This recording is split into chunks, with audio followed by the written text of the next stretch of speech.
best asset of any organization is their human capital. Without the correct management, without the correct approach, you are going nowhere.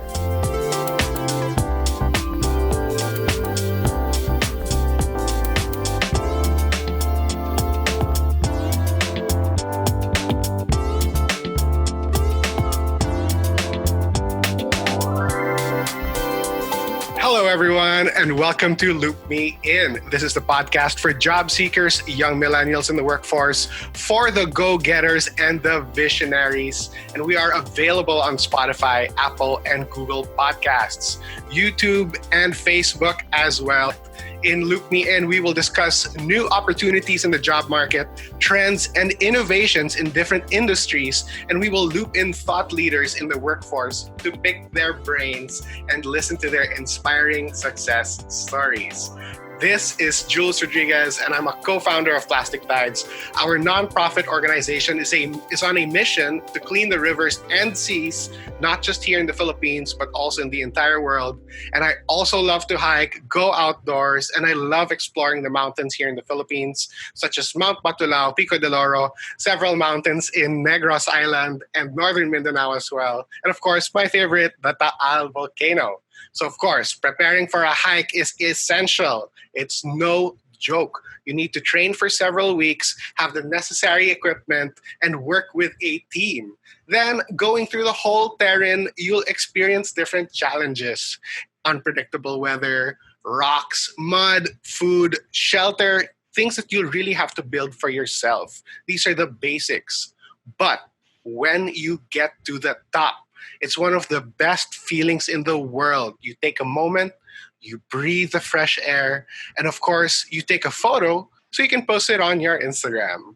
But while enjoying the scenery, you start looking back at the path and the trail that you kind of went on, and you tell yourself, I need to go down. I need to go back to the trail because there are problems that need to be fixed. And you realize that being at the top is actually not the end of the journey. It's the beginning of another challenge ahead. So similar to climbing the corporate ladder, you get through several challenges before reaching the top. Applying for your first job, helping in company projects, making presentations, closing deals, and you also need to deal with different teammates, bosses, clients, until you reach the coveted position of CEO. It's a great feat.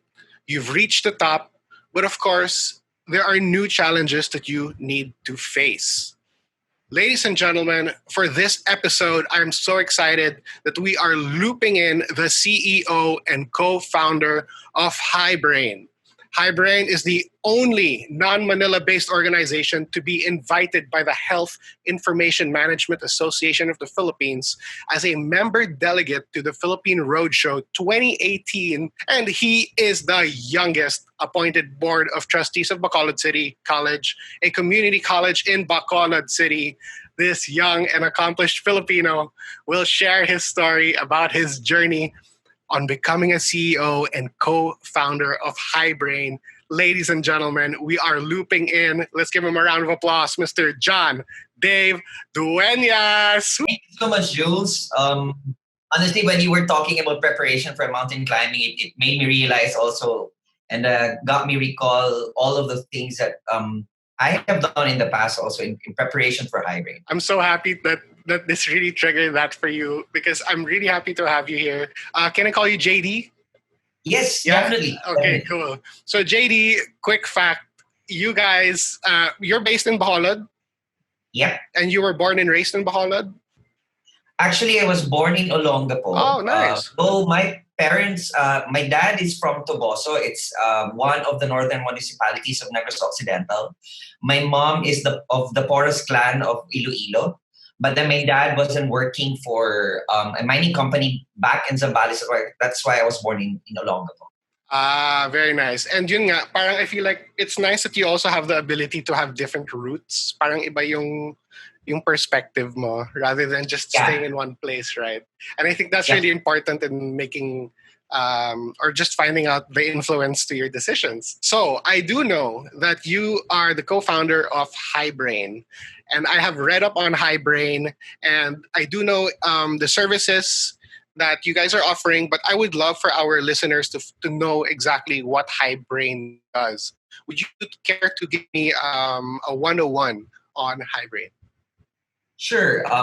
Hiring actually, I co-founded the team in 2016. That was September.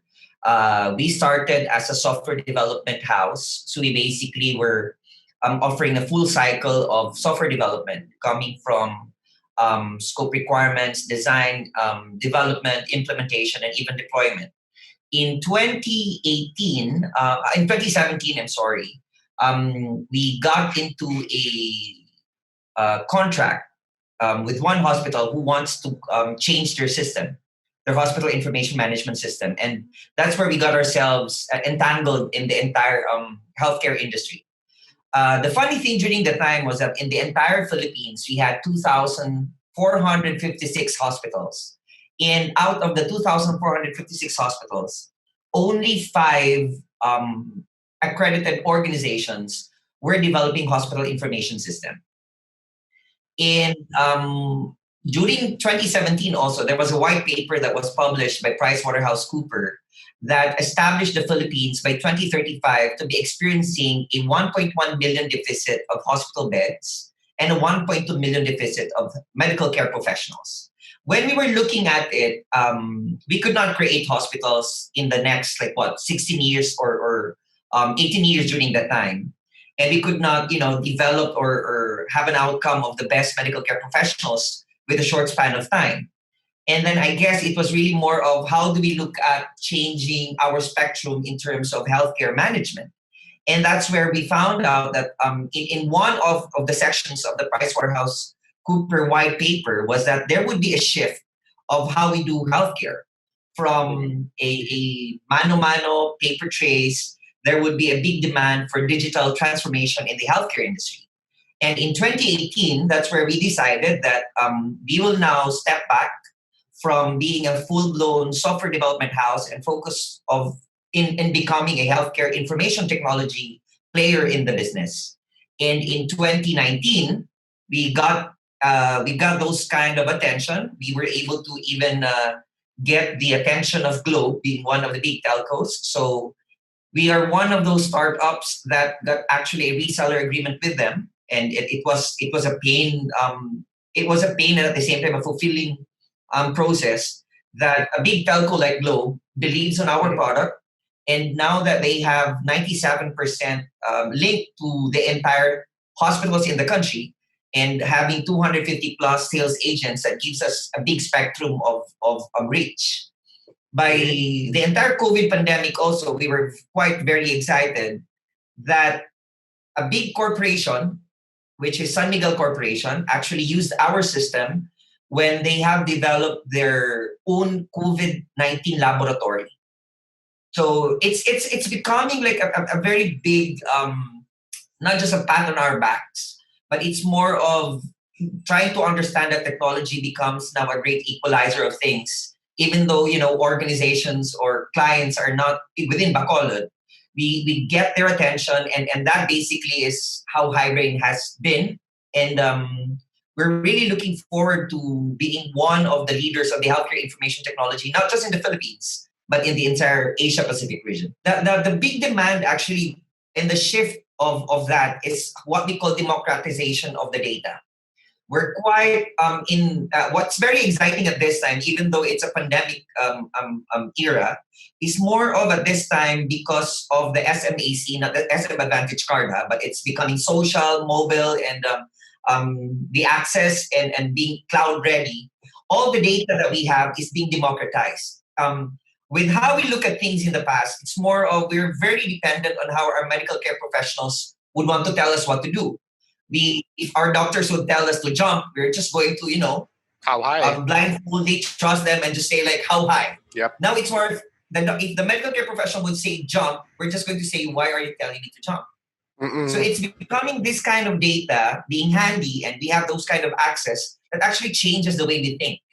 And the more that we become educated, the more that we become learned in terms of whom to trust and what kind of medical care administration are we going to take on. I'm so sorry. I'm just very passionate when it comes to the healthcare industry. No, I love it because yun nga, parang personally for me, I was hospitalized 2 years ago. And my challenge was trying to find out how much I was already racking up in bills. Kasi yung problema ko naman is I was sick in bed. I had malaria. I came from a trip to another continent. But I came back. I got sick for about 10 days, twice in 1 month, two separate Oh, man. occasions. Yeah, and yung na-realize ko doon is I'm just sitting here in the bed. I'm spending all this time here, but I have no opportunity to learn more about what I need to do without having to bother the doctor, the nurse, asking for records and all. I am getting the records for sure, but I also want it digitized.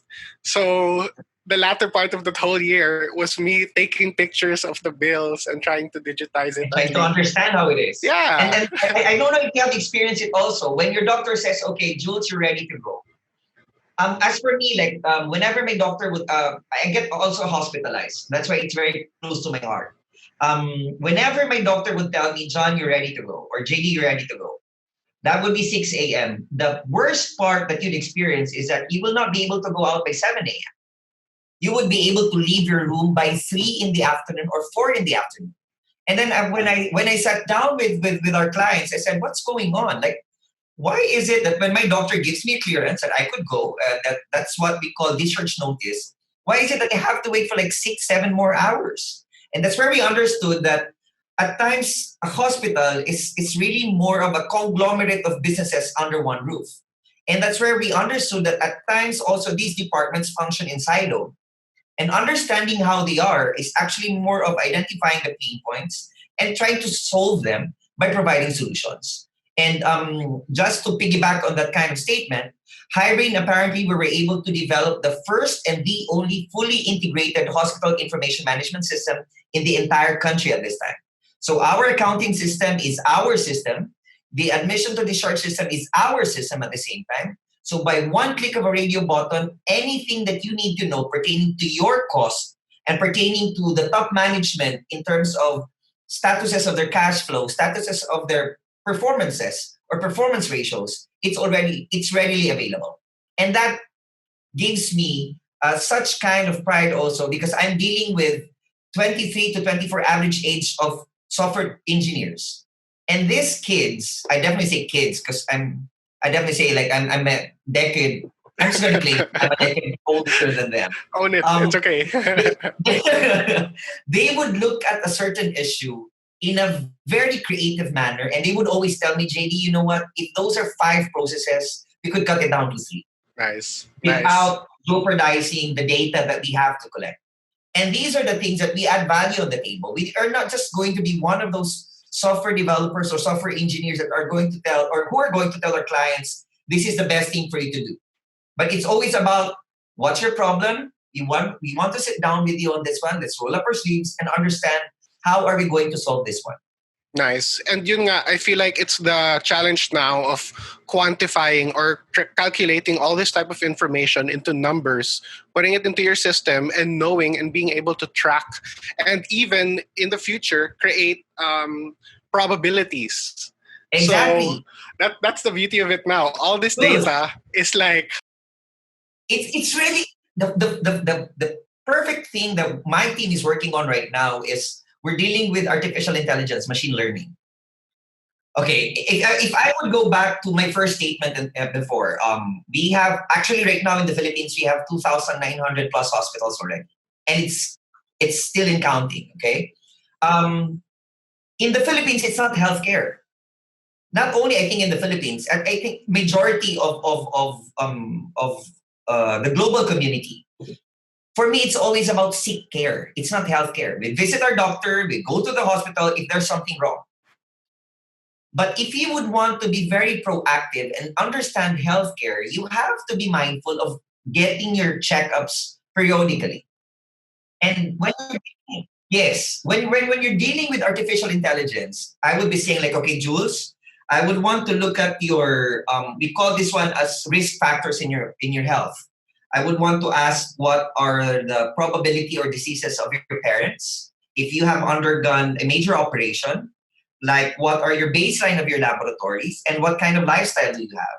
And basing on that machine learning, we would be able to identify behavioral patterns. And I will tell you, Jules, in the next 5 years, if you're not going to change your lifestyle, you're going to be diabetic. Think of what exactly. So think of how many areas are you going to cut down the queue of patients visiting the doctors? You're trying to tell them to be very proactive. And that is something that I guess we're trying to learn. And with this entire pandemic, apparently we don't have a choice, but we step on acceleration pedal and our gas pedal to look at digital transformation and how to deal with healthcare. It's really painting a picture for me also on how technology can really be added to the healthcare industry. Because I feel like it's here in the Philippines, people wait too long in the hospitals, especially post-COVID. Right now, you can't Oh, yeah. wait in the lobby. You can't do all that. You're not supposed to be there. You really have, especially if you're already compromised in Exactly. other ways, your health. Parang you really have to find a way to digitize all of this information just so that there isn't that human to human interaction is minimized and streamlined. Imagine how much gas you can actually save by not having to go to the hospital anymore if you're coming from the province, especially. And to piggyback also on your how would I say this, your the one that you're promoting.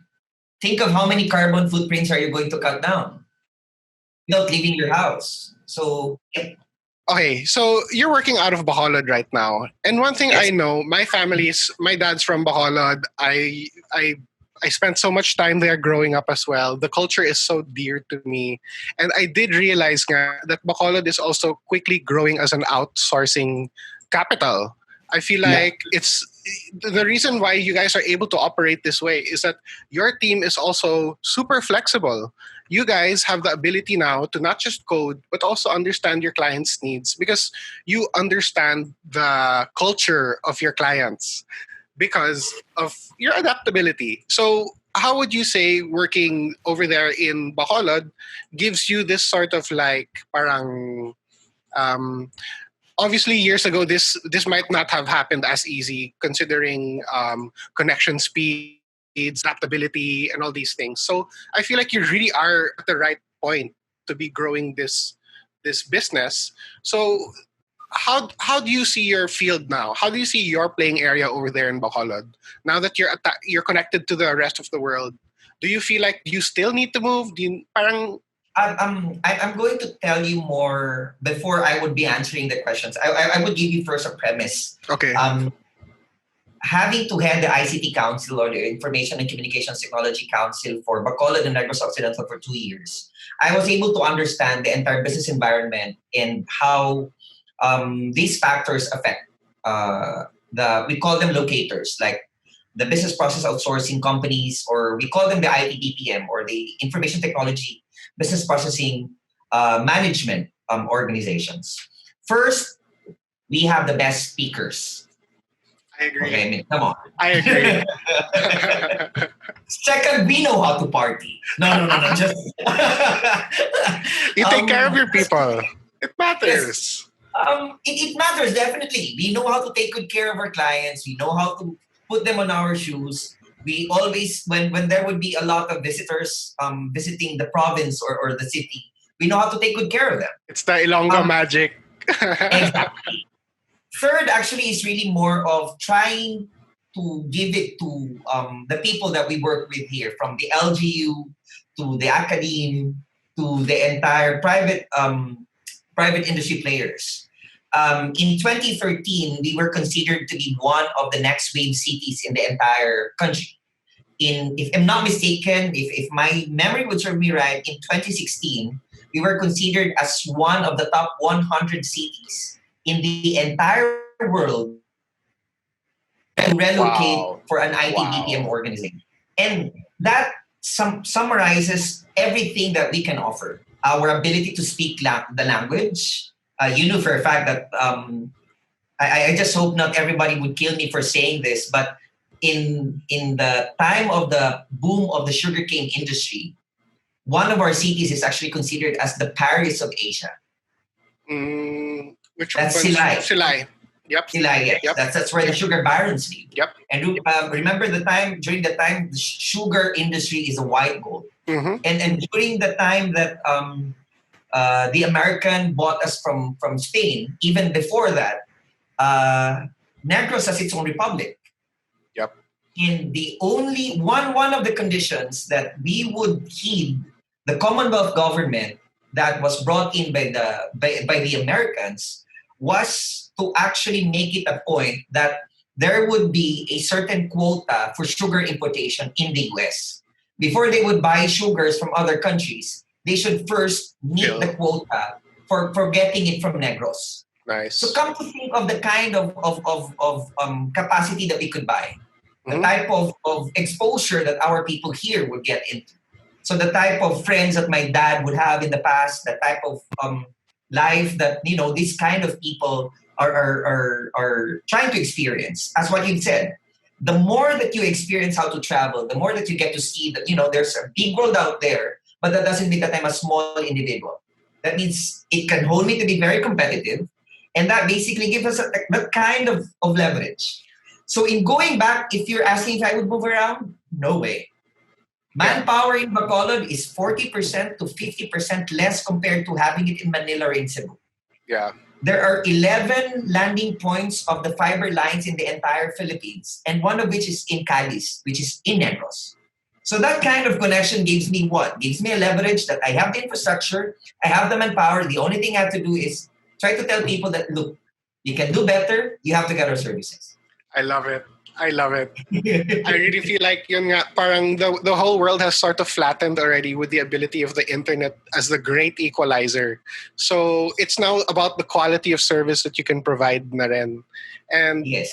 I think that's also, if anyone knows someone from Bacolod or any Ilonggo people, you'll already know that there's that sort of Carino mentality, or even the way that you talk. Imagine being able to talk to a customer service representative who takes on the Ilonggo tone. Hello, how can I help you? It's like you really feel like they really care and they listen. It's the value of the human factor. It's the voice. It's the being there. It's the humanity that comes with it. I love it. I feel like it's really it's people used to want to leave smaller cities to move into the bigger towns, but then you realize also that you have the benefits of everything that you would need in a big city in Bacolod. Bacolod allows you to connect to the rest of the world already and provide the same kinds of services remotely. And you're at the cusp of this. You're providing healthcare digitally, and to me, that's like, imagine being how many lives you're positively affecting, how much time you're saving doctors and patients as well, and how much clearer all this information is going to be. So I do have some follow-up questions for you, JD. Sure. I want to roll back and ask a little bit about your history climbing up this ladder. Coming in, we talked about it's like climbing a mountain. You think that the top is the end all. You're done. You've seen the view. Okay na. But in reality, because you've climbed the mountain, your task is now to help other people who are trying to climb this mountain get more information so that their climbs can be as efficient and productive as well. So that's kind of like your team. So how do you see now your history helping out your team? What was your experience before in the job searching scene? And ano yung lessons that you learned from that? Before actually establishing HYBrain, I was an HR practitioner. So I'm really into human resources, the entire spectrum from recruitment to deployment to performance management to employee relations to compensation and benefit. The first exposure that I had was actually working for a Samsung dealer in Dubai. I was only 21 when I got the job, and it was crazy. I was 21 when a lot of my friends were back in the Philippines or back in the US.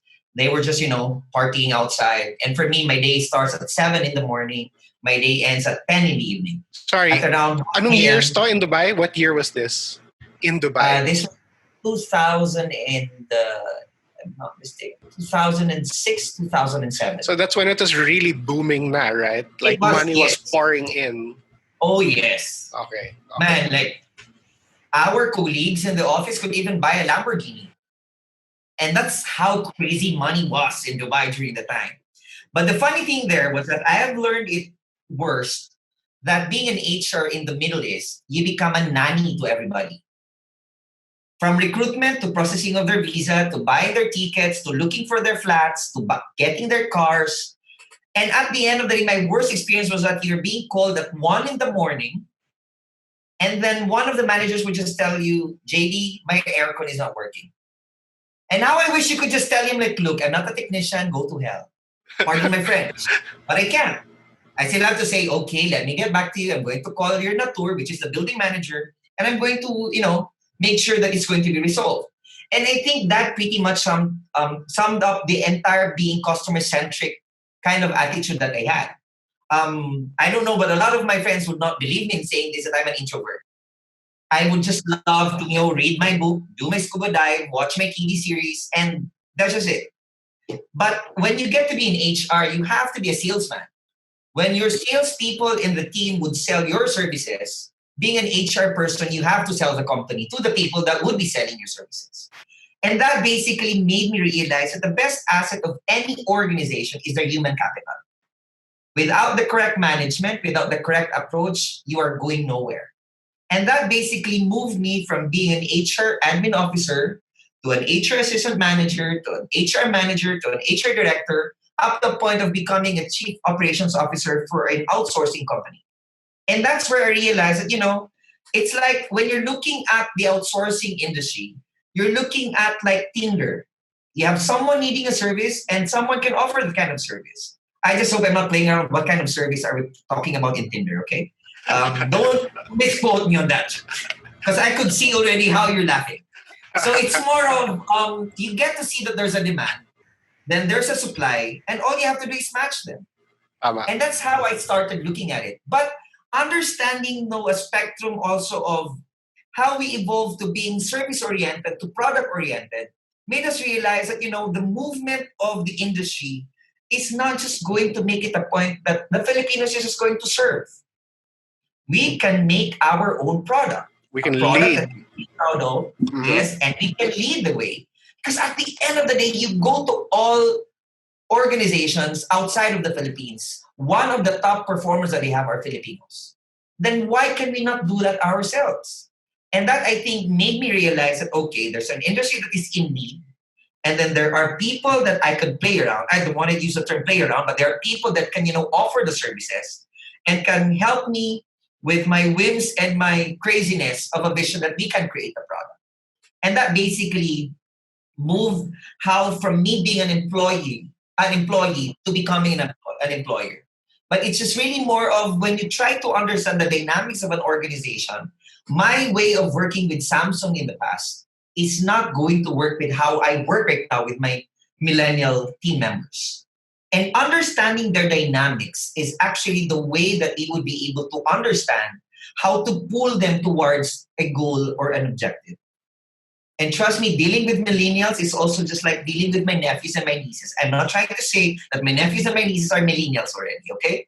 Not calculate. I think it comes with the experience to be able to at least be sensitive to them and even to their personal needs. Because their personal needs also affects work output rin naman eh. I mean, yes. Overall. So I think it does feel like you're almost sailing a boat or a ship. And you are the captain. You have to deal with your sailors' needs. And sometimes it could range from official work needs, if they need some sort of equipment or gear or technical stuff, to even emotional support. And you have to be sensitive to that, because you can't be the type of leader who says, well, when you're here in the office, you're mine and all your time is mine and you don't think about anything else, because what's that gonna do to their morale? They're gonna look at your office like a jail. Exactly. And I would give you one example or one experience that I had. Okay, please. I'd love that. Dealing with millennials is a different animal. try to deal with software developers. They are non-social skills adept kind of people. There was one time, one of my leads, he's very close to my heart. I would definitely say that, I, whenever we get to talk, I would always tell him, like, I don't look at you as a team member. I look at you as a brother. So there was one time, this was earlier this year, I kind of scolded him, but it was more of the time that I had to make sure that the client's needs are met. So coming from a Western kind of approach, when you get pissed off, you snap, but then after snapping, that's it. It was crazy because 30 minutes after, he sent me an email that he's resigning. All I did was just drink 4 bottles of beer, called him up, and then I said, I know that you're pissed at me, but resigning is not going to solve anything. Literally, Jules, I don't tell this to a lot of my friends, but during the night, I cried. I cried in front of my team member. And a lot of my mentors in the past would always tell me, never show your emotions to your team members or your subordinates because you can't know as to how it's going to affect their kind of expectations of you. And then when I cried, I just told him, I'm just going to ask this one favor from you. And it's going to be a very big, big favor. And then I told him, whether we are going to be on each other's neck, just trust me that I'm going to take good care of you. And after me saying that line, he was also crying. And then he said, I'm sorry, sir. Then I said, okay, let's forget about this. 2 days from now, it's going to be Monday. Let's go back to work. And that basically is not the kind of approach that you're going to see on any management books. These are the things that you get to understand, that the more that you get to see them and how they work, these young kids are just there for approval. But don't make use of that at your advantage.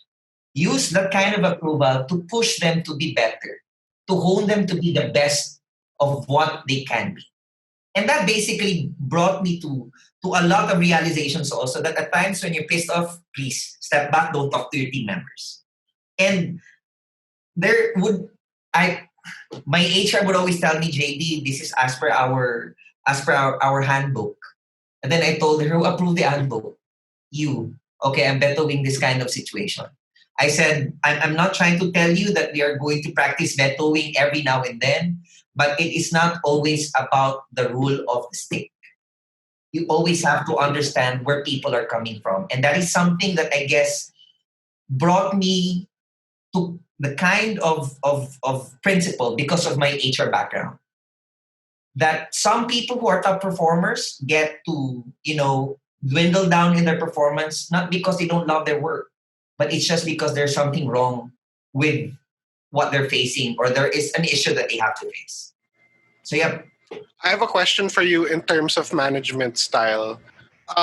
What are the I guess most obvious discrepancies between a much more traditional management style that you would find in the early 90s of a team compared to a much 90s 2000s, compared to something to managing a millennial team now, which obviously it's young workhorses who are really internet savvy, and a lot of them have grown up with a gadget since they were a child.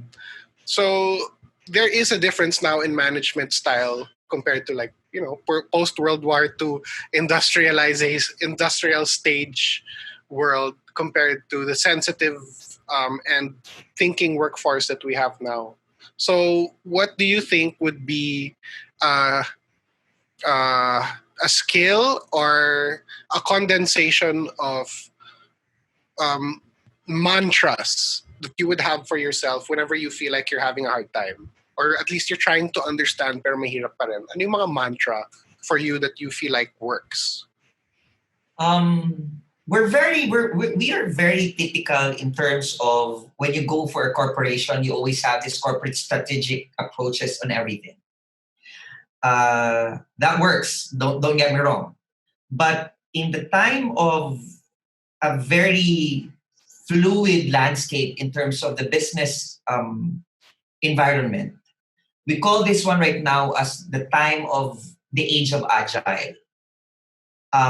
if you're going to be very strict on implementing your strategy, because we stayed 2 nights for this, or we stayed one night, I mean 1 week, bouncing on each other's mind as to what would be the perfect strategy. But in the age of agile kind of management, it's also like an agile type of doing software development. You have to be very flexible in changing your approach whenever a certain um, uh, factor would get on your way. If we were implementing a typical conservative way of running an office, we will not be able to adjust as soon as possible.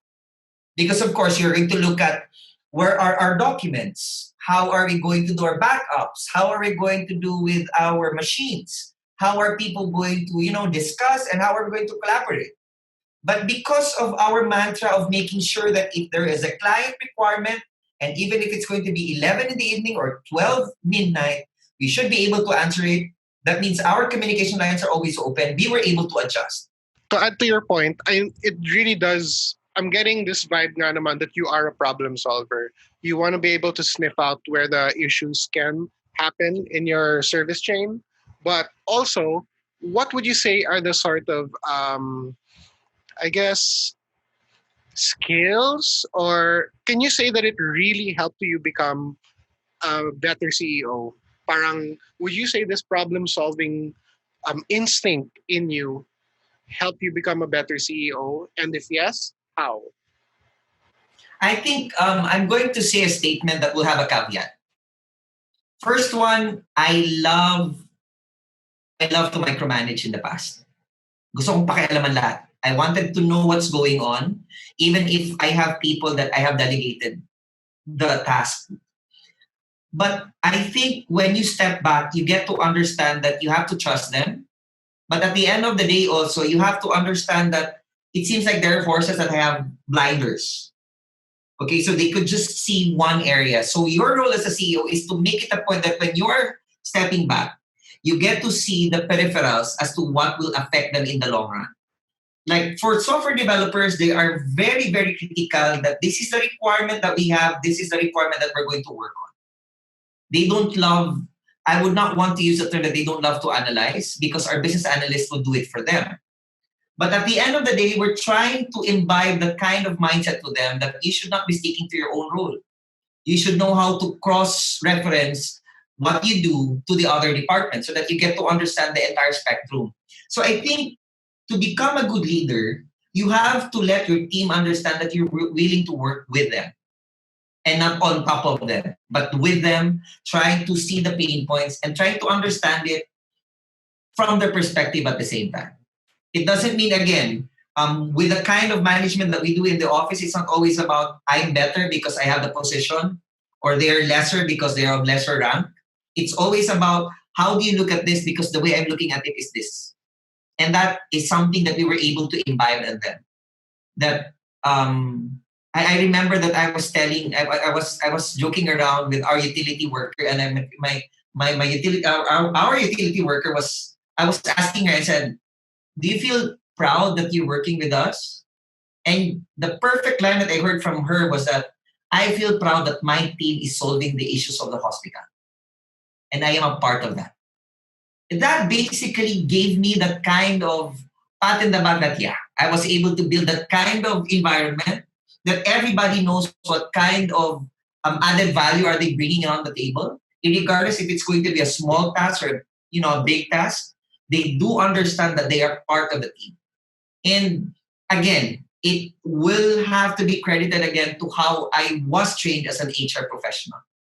You have to always understand that being a leader, your only asset is not your infrastructure, not how good of a building you have, or not how good of a laptop are you providing, but the very people that whom you're working with. There's a lot of information right now that people can um, withdraw or distill from what you're telling me right now. And I do want to know, are there are what we imagine kasi is that there are people listening to us right now who are still who are still finding their direction, who need this kind of inspiration to become their own CEOs, to have that drive. So, are there people also out there who inspire you also, JD, as a CEO or as a leader? There are two actually. One is a foreign and one is actually my current business partner. Okay. I just love how Bill Gates was able to develop Microsoft. And I'm sorry if I would always, compare him with how Steve Jobs is. Oh, that's fine. Jobs' brand was actually very dependent on him. With Bill Gates, he knew when to step back and say, the brand is not about me anymore. And understanding when to step in and when to step back is a wisdom. It's a kind of wisdom.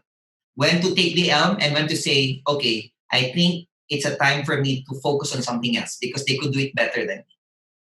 And that's one thing I have learned from how Bill Gates, established Microsoft and now moving to Bill and Melinda Gates Foundation. The second mentor or idol that I have is now my current business partner, who is Jojo Montinola. He's one of those guys who made potato corner big. If there's one thing that I have always heard from him, he would always tell me, how's the team? How are we taking good care of them? And whenever we sit down, it's not always about how many sales have you closed or where are we in terms of servicing the client. He would always ask me, how happy is the team with us? And that basically gave me that kind of snippet or a view of how this kind of people were able to establish their kind of legacy. And I think it proves to show that if you are a budding entrepreneur, because if you become an entrepreneur, you have to start with what is it that you want to do. It starts with a vision. And for me, when I went through that kind of phase, it's more of there were people who were with me when I started the vision, but when the going gets tough, they step back and say like, yeah, that vision is not ours, that's yours. So you have to believe in that vision, even if a lot of people would say like, yeah, we can't be with you. And trust me, even your friends and even your family would even test you on how focused are you with your vision. And if you have that vision, you couple it with passion. And this is really something that, even though it's not going to give you big earnings, but you know that you are making a certain dent or a change in the community that you revolve in, that is going to lead you along the way. And then afterwards, you get to understand now that you have to establish a legacy. How can I create now that kind of mindset that I was able to survive 3 months, 3 sleepless months when we were starting with HYBrain because I don't know where to get my money on paying my team members. And you get to understand that, when people would ask me how do you feel now that we were able to bring HYBrain to this kind of traction, and I would always tell them, yeah, how I wish I could still sleep. And these are the things that I miss because it's something that when you're running an organization, and I don't know if you, I admire how Bill Gates was able to establish it, but when you are a budding entrepreneur and when you're establishing your team, they become your kids. And like a father, you have to provide.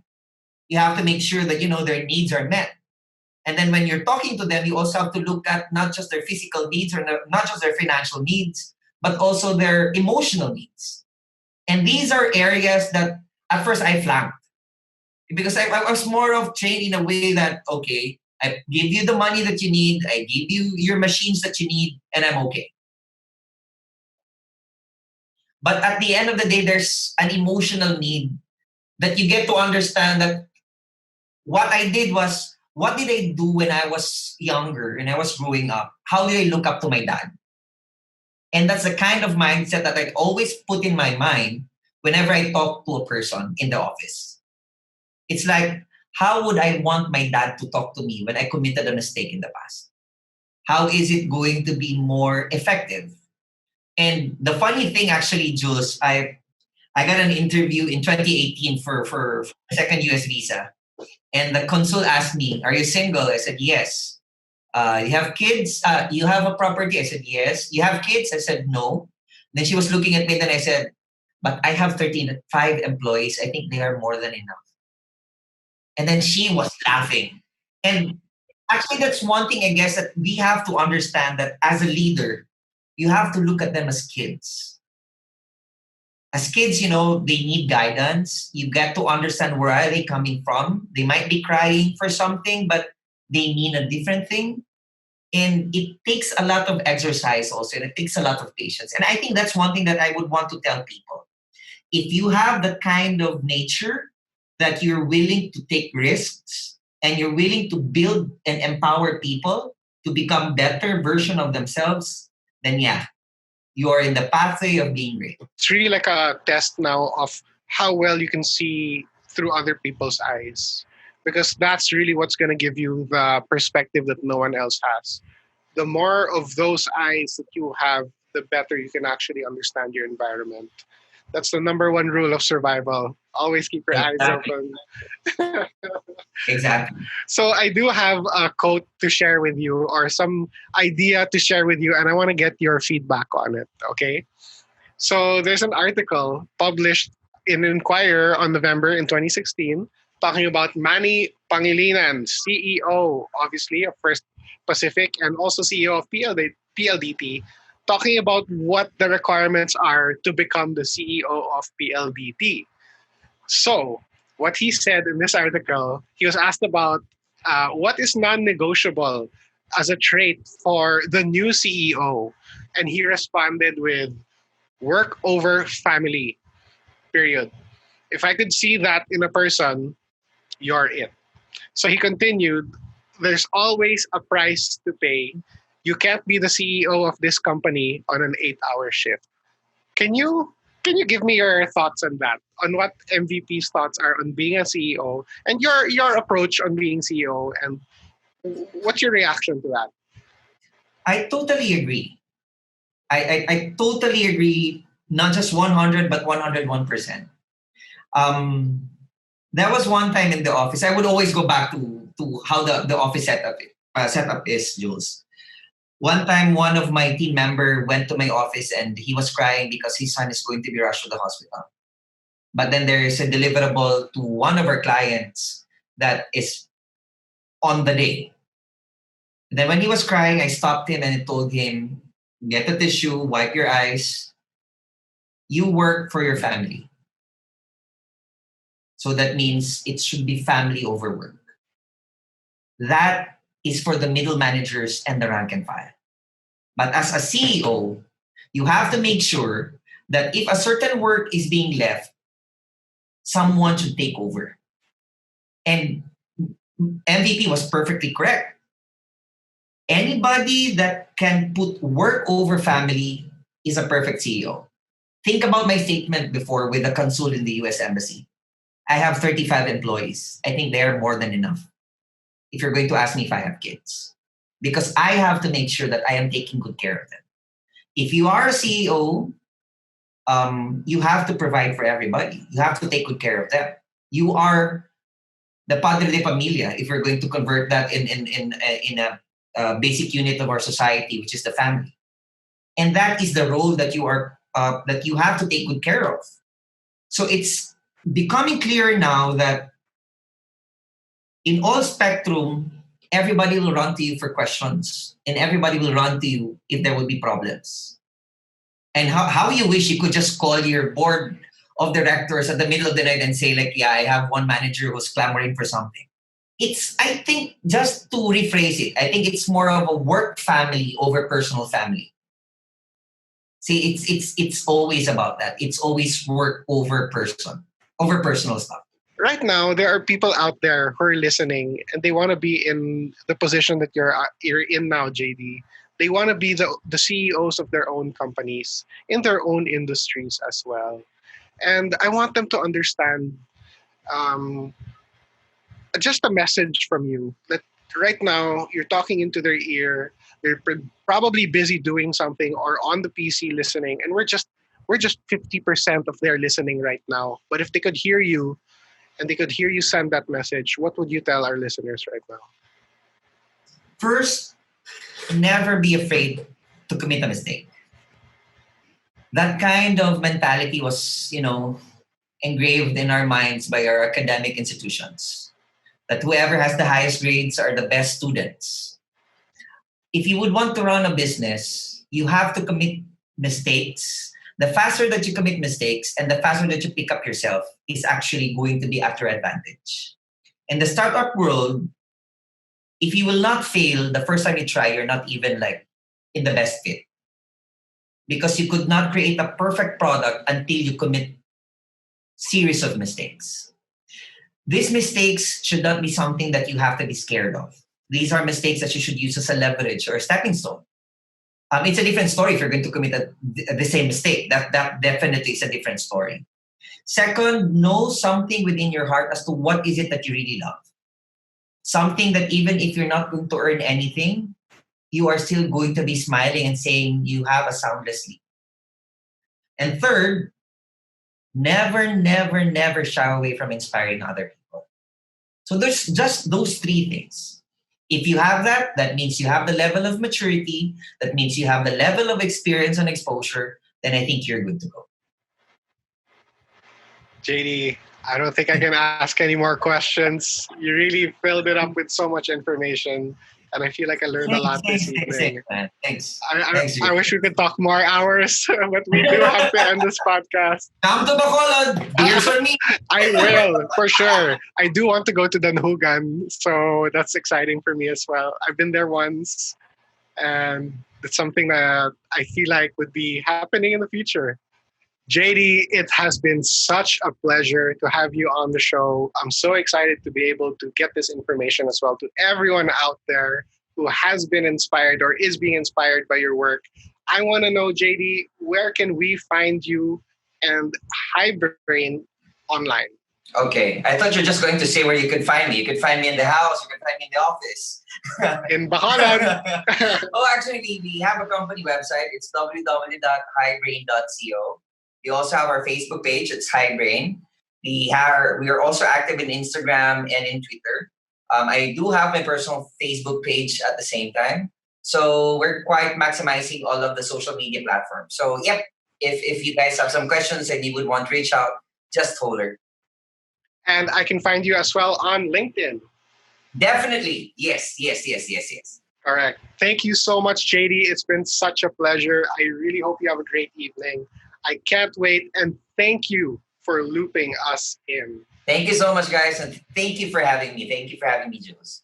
And thank you, John, Dave Dueñas. We learned a lot in this episode, and I do hope our listeners took some notes as well. And I hope they're more inspired to reach their goals and dreams. Please do check HYBrain's official website at www.hybrain.co. So that's HYBrain.co. So that ends our episode for today. Please listen or download our podcasts in Spotify, Apple, or Google Podcasts. You can also catch us on Facebook and YouTube. You can also follow us on our official social media accounts. You can also follow me on Facebook, Twitter, and Instagram as well at juls.rodriguez. This has been Jules Rodriguez, and this is Loop Me In.